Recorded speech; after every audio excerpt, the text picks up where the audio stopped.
আহ্বান করেছেন 22 বিশ্ব মসজিদ আমাদেরকে উপস্থিত হওয়ার জন্য সদল বলে।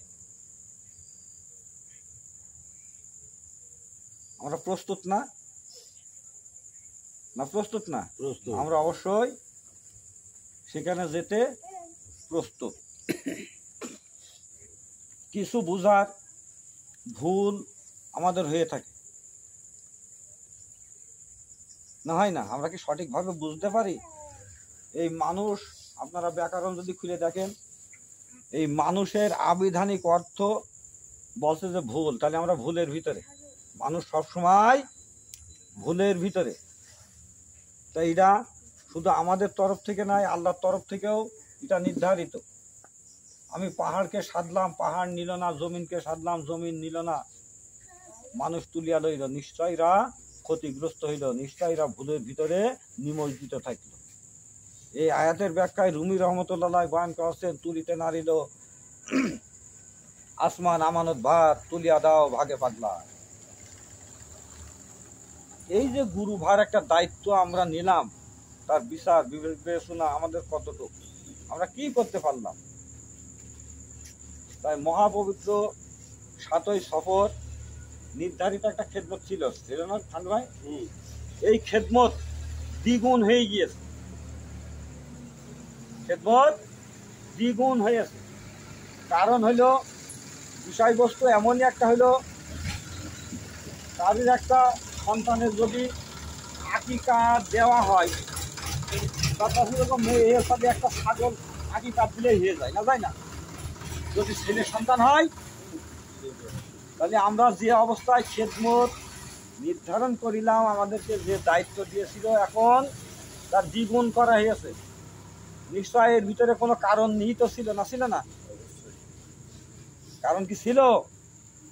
কারণ 2018 সাল থেকে এ পর্যন্ত জাকের পার্টির একক সিদ্ধান্তের মালিক হেজবুল্লাহর মহাইমাম। উনি যা বলেছেন সেই অনুযায়ী আমরা কর্মকাণ্ড করে এসেছি। গত শনিবারের থেকে, গত শনিবার, আজকে বারে মঙ্গলবার, গত শনিবার থেকে হেজবুল্লাহর মহাইমাম ও জাকের পার্টির সর্বোচ্চ নীতি নির্ধারক ঐক্যবদ্ধভাবে 7ই সফরের ঘোষণা দিয়েছেন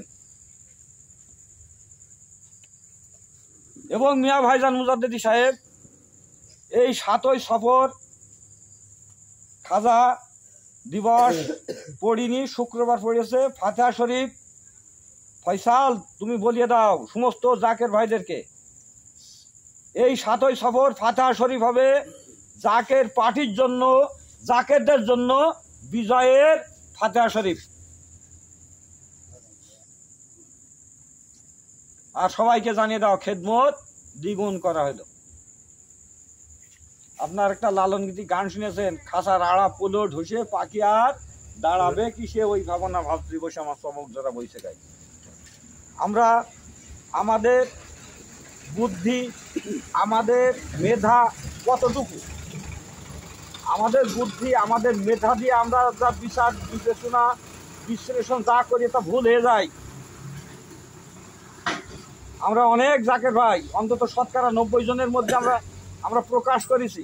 যদি একবার মিয়া ভাইজান বলে দিত যে তোমাদের মিজে ভাইজান যা বলছে তোরা তাই শোনো, তাহলে এখানে দুটো পার্টি আর আসতো না, 2 ভাগে ভাগ হইতো না। আমাদের অনেক জবাবদিহি করতে এসে যে তারা 2 ভাই সম্পদ নিয়ে ভাগাভাগি করে 2 ভাগে ভাগ হয়েছে, তাই না তাজু ভাই? শুনতে আপনার